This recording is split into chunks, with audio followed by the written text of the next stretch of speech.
All right, so bubble sort is an algorithm we can use to sort a set of elements. Let's take a look at how it works.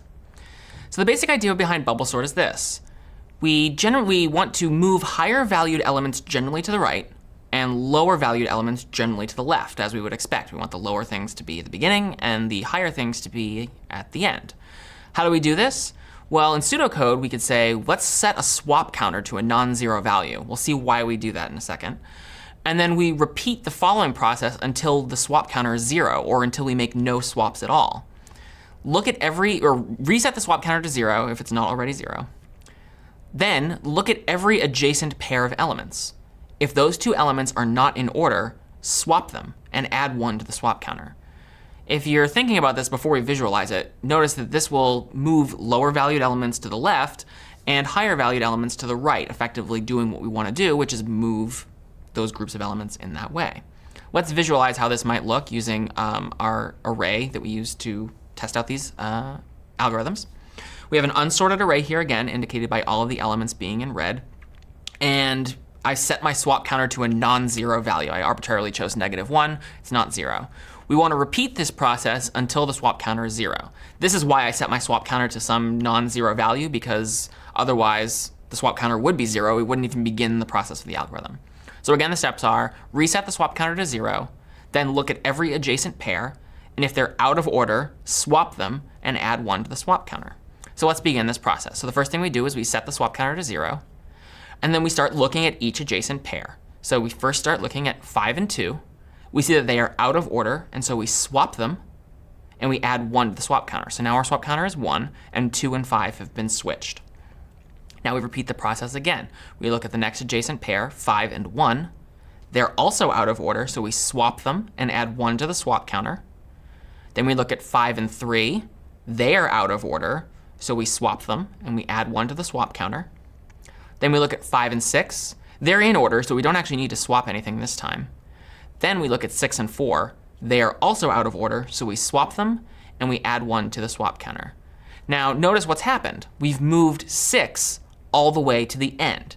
So in selection sort, if you've seen that video, what we did was we ended up moving the smallest elements and building the sorted array essentially from left to right, smallest to largest.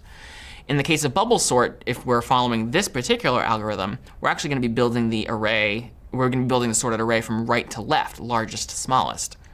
We have effectively bubbled 6, the largest value, all the way to the end. And so we can now declare that that is sorted.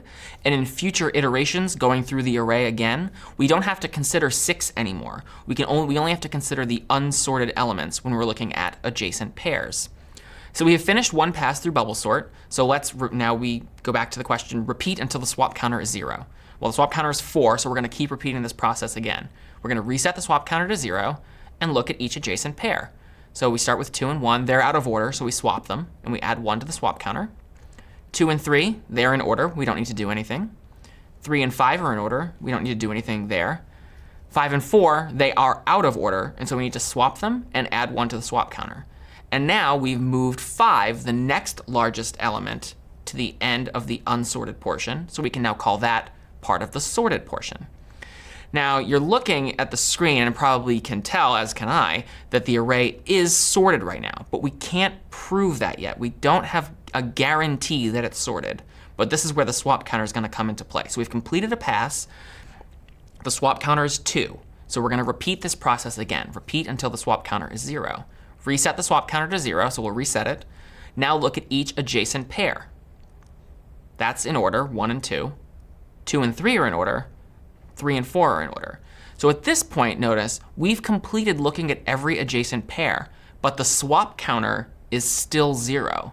If we don't have to switch any elements, then they must be in order by virtue of this process.